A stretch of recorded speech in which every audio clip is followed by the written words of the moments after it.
Os investidores avaliaram com ceticismo nesta terça-feira as falas ditas ontem pelo ministro da Fazenda, Fernando Haddad, sobre as contas do governo.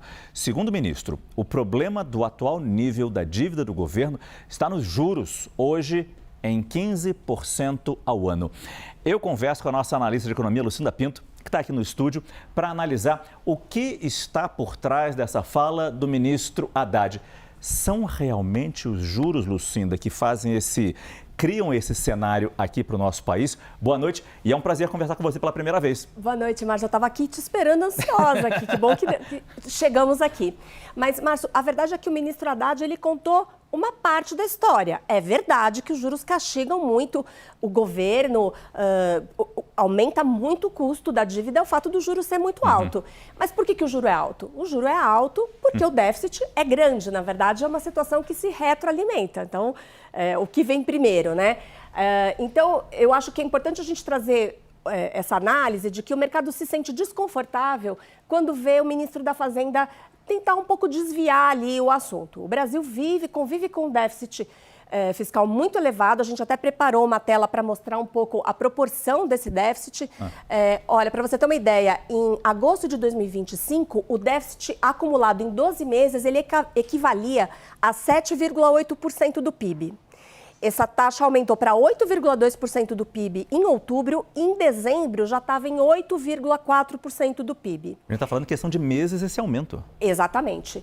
E quando você pensa no custo dos juros, o quanto o governo efetivamente paga de juros por conta dessa dívida, aí incluindo inclusive aqueles contratos de swap cambial, todo tipo de juro que o governo paga por conta da dívida, em dezembro de 2025, já equivalia a 8% do PIB e os analistas eles estão estimando que pode chegar a uma taxa de 10% do PIB no fim de 2026.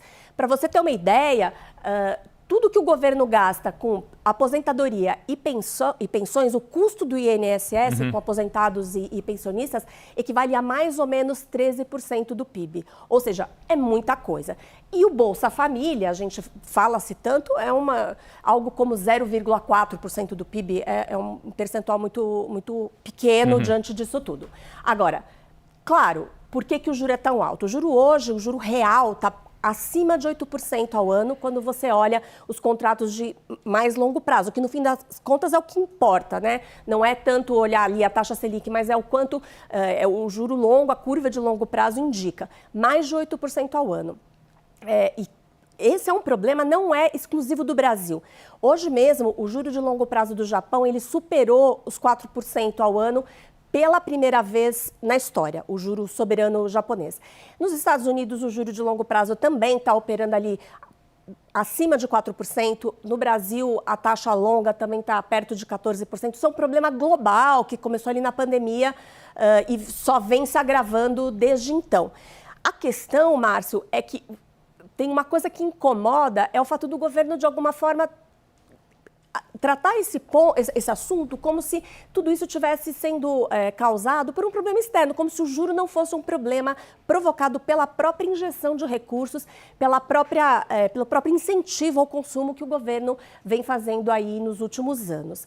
E isso gera um desconforto, alimenta a insegurança do mercado, faz com que os investidores exijam um prêmio de risco ainda mais alto e retroalimenta esse perigo da taxa de juros. E isso preocupa, de alguma forma, um pouco mais por estarmos, neste ano de 2026, no ano eleitoral? Sem dúvida, porque falar em corte de gastos, falar em ajuste fiscal é um tema super impopular. Qualquer ano. Em qualquer ano. Imagina em ano de eleição. Então, isso sim agrava a situação.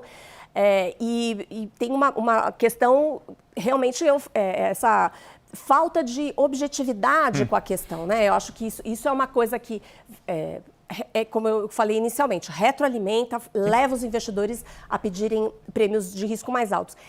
E nesse momento, Márcio, como o mundo está meio a favor dos emergentes, com essas questões todas geopolíticas, existe um movimento aí de rotação de carteira, como os especialistas dizem, quer dizer, troca de alguns ativos que já se valorizaram muito por outros com potencial de valorização acontecendo, isso tem nos beneficiado e o câmbio tem se valorizado no Brasil. O problema, o que os analistas alertam, é que sempre existe um momento em que o mundo se volta para esse assunto. A gente já viu isso acontecer outras vezes. A dívida está ali piorando, o fiscal dos países vai se agravando, e o mercado vai relevando. Em algum momento se olha para esse assunto. E quando isso acontecer, o Brasil está muito mal posicionado. Esse é o perigo e pode reverter todo esse quadro positivo que a gente tem visto, de real valorizado e bolsa em alta. Essa é Lucinda Pinto, nossa analista de economia, sempre nos ajudando a entender o que acontece nas contas, na economia do nosso país, e certamente acho que a gente vai fazer muita coisa legal com a Lucinda aqui no CNN Prime Time. De novo, um prazer ter você com a gente. Obrigada, Márcio. Boa noite.